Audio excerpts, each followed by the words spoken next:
In this video, I just want to talk to you briefly about your avatar.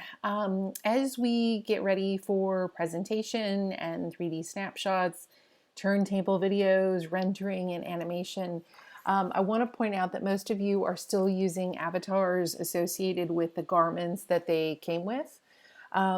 So again, if you're using the avatar that came with the files I provided versus the avatar in the Clo library, I just want to remind you that you're not going to have as many options available to you in terms of poses and in terms of motion.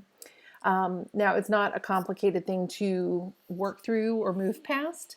And as you can see here, you hopefully remember this outfit, that this was pictured on a different avatar. And knowing that I was going to be limited in terms of the motion that I could give to this outfit, I came into the Clo library, I grabbed an avatar, and you'll see here I opened up a men's file, and this is, let's see if he hovers. I believe this is the one that I used. They're so small, I don't know which one I used. Okay, so it was that one. Now you'll see in relation to this avatar, there are a lot of different files. So things like shoes. Okay, if he was in the wrong pair of shoes, I could go ahead and put him in a pair of tennis shoes. That's going to be really prevalent with the ladies in particular. Some of them are featured in heels and you want them in tennis shoes. You'll see I can change his hair. That looks like that might be what he already had, maybe not.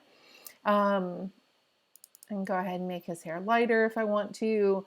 Again, it just comes with some options that you can play with. Size, of course, is here. So if you find that you've put an outfit on and he just seems like he is a little bit too small or too large for it, you can come in and play with that. And you'll see if you change it to list view, you can see more accurately what his size is. Okay, and this was some information I covered in a previous video on avatars. If again, it's looking like it fits him everywhere except for one area like his waist or chest, you can also come up to avatar editor. And remember, you can come in and access the measurements. So if I wanted to thicken up his waist, I could do that. Okay. Going back to the files associated with my avatar, I can change his pose. And so again, most of the poses that you have had access to, again, in those files, their arms are out. And the reason for that is it's just easier to sew around. If you think about putting a sleeve or when we tied that knot in the dress, trying to navigate around those arms that were down, that was a little bit difficult. And this is also not a very natural pose. So transitioning over to where his arms are down, okay, just look much more natural. Okay, as his arms fall, I also want to point out that you have access to a motion file. And again, in yesterday's videos, I talked a little bit about environment and getting rid of the grid line and playing with some of the lighting. You could also put wind on your avatar in the motion file.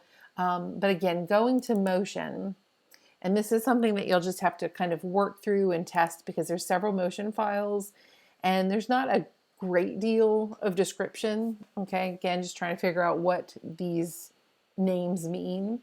But what I can do is I'll go ahead and select one. And when you go into open motion, you'll want to make sure that you have move avatar and garment on and transition animation. Okay, so I'll go ahead and hit OK. I'll give that a moment. And then to make that actually take place, you have a button here under simulate. Okay, and it's called play motion.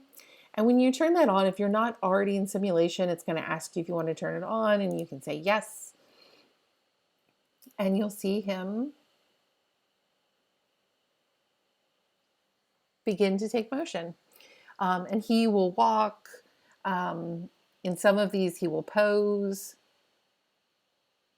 Okay, again, you'll just have to kind of click through and figure out what works. But I do want to point out here, Again, this was something I covered yesterday in the materials lecture. You're going to see the fabric on his body bounce tremendously.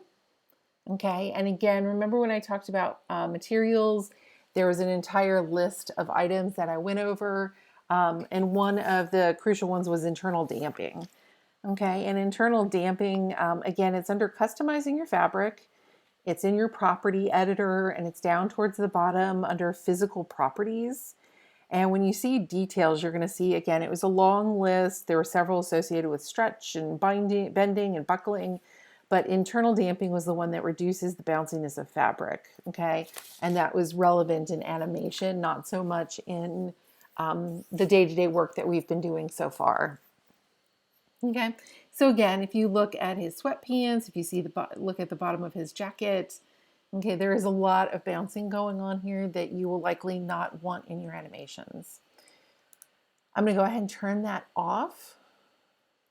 Okay, and so again, just wanted to make sure that you, again, we're very aware that if you want to be able to pose using poses that already exist, those are available with the avatars in the Clo library. I did walk you through playing with the skeleton. And so those are some options too, particularly when you start playing with the turntable video, your avatar will just simply turn in a circle. And so you finding a pose using the skeleton may be perfectly appropriate.